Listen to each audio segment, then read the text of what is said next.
For 15 years, my husband, Daniel, loved reminding me that I would be nothing without him. At family dinners, he laughed and said, "Emily doesn't need to work. I take care of everything." His friends laughed. His parents nodded. And I smiled quietly. What nobody knew was that I wasn't smiling because I agreed. I was smiling because I knew a secret. A secret that would eventually change everything. When Daniel and I met, we were both broke. We lived in a tiny apartment with peeling paint and barely enough money for groceries. Daniel had big dreams. He wanted to build a technology company. He talked about it every day. But dreams don't pay bills. So while Daniel worked on his startup, I worked 2 jobs. I taught elementary school during the day and waited tables at night. Every paycheck I earned went into supporting us. I paid the rent. I paid the utilities. I paid for his business software. I even sold my grandmother's jewelry when we couldn't afford food. Daniel always promised it would be temporary. "One day we'll be rich," he said. "And when that happens, you'll never have to worry again." I believed him. Because I loved him. 3 years later, his company finally took off. Investors came. Money arrived. The business exploded. Suddenly we moved into a beautiful house. Daniel bought luxury cars. Expensive watches. Designer clothes. And something else changed too. Him. The man who once thanked me for every sacrifice slowly disappeared. Instead, Daniel started acting like he built everything alone. At parties he introduced me as, just a teacher. When people complimented his success, he never mentioned the years I supported him. Not once. As the company grew, so did his ego. He began criticizing everything. The way I dressed. The way I spoke. Even the way I laughed. According to Daniel, I was always embarrassing him. One evening, during dinner with friends, he raised his glass and said, "Here's to hard work. Some of us built empires while others simply watched." Everyone laughed. I felt my face burn. But I stayed silent. What Daniel didn't know was that during the company's earliest days, his lawyer insisted on a safety measure. Because I had provided the startup's original funding through my savings, a large percentage of ownership had been placed under my name. Daniel signed the documents without paying attention. Back then, he trusted me completely. Years later, he forgot those papers even existed. I never did. I owned 70% of the company. Legally. Completely. But I never used that power. Because I hoped my husband would remember who he used to be. Instead, he got worse. One night, after another argument, Daniel finally snapped. "I am tired of supporting you," he shouted. "You contribute nothing." I stared at him.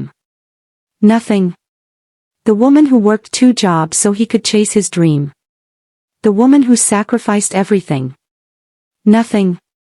Then he said the words that changed our marriage forever. "If it weren't for me, you'd have nothing."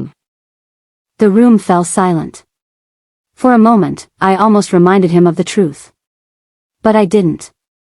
Instead, I calmly asked, "Is that how you really feel?" "Absolutely." I nodded. "Okay." The next morning, Daniel handed me divorce papers. He looked proud. Confident. Victorious. Like a king removing a servant. "I'll be generous," he said. "You can keep your car." I simply signed the receipt confirming I had received the documents. Nothing more. Over the next few weeks, Daniel told everyone the same story. That he carried me for years. That I depended on him. That I was lucky he gave me anything at all. His family believed him. His friends believed him. Even some of my own relatives believed him. I didn't argue. I didn't defend myself. I just waited. Then came the board meeting. The most important meeting in company history. Daniel planned to announce a massive expansion. Reporters arrived. Investors arrived. Executives filled the conference room.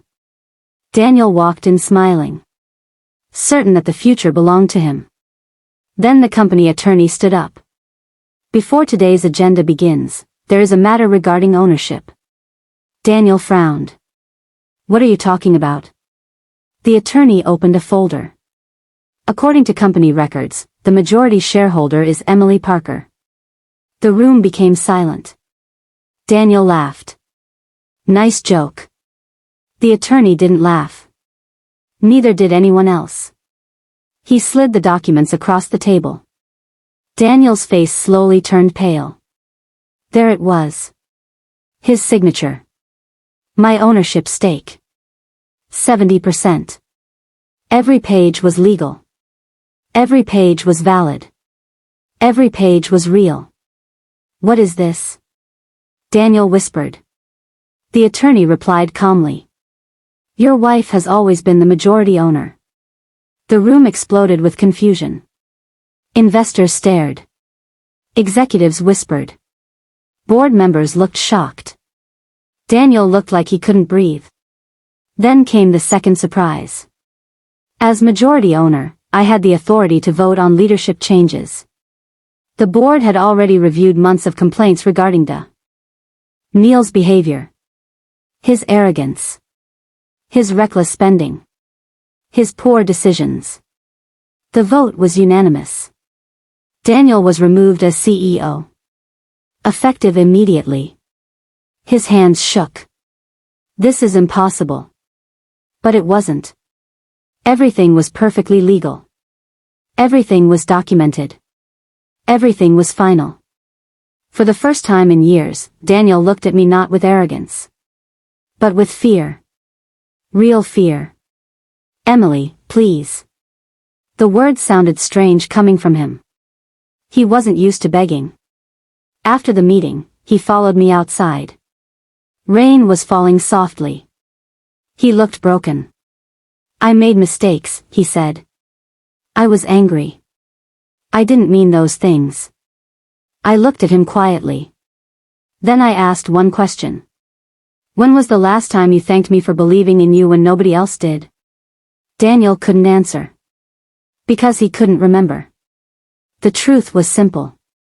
He hadn't forgotten. He had chosen not to remember. Success had convinced him he achieved everything alone. And now success was gone. A few months later, the divorce was finalized. I didn't destroy him. I didn't take revenge. I didn't humiliate him publicly. I simply accepted what legally belonged to me. Nothing more. Nothing less. The company continued growing. Under new leadership, profits increased. Employees were happier. Investors were happier. And for the first time in years, I felt happy too.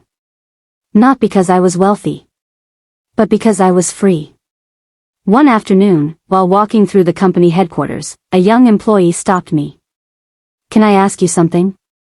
Sure. How did you stay quiet for so long? I smiled. Then I answered. Because confidence doesn't need to announce itself. Years later, people still talk about what happened. Some call it karma. Some call it justice. Others call it unbelievable. But those who know the full story understand something important. The company wasn't built by one person.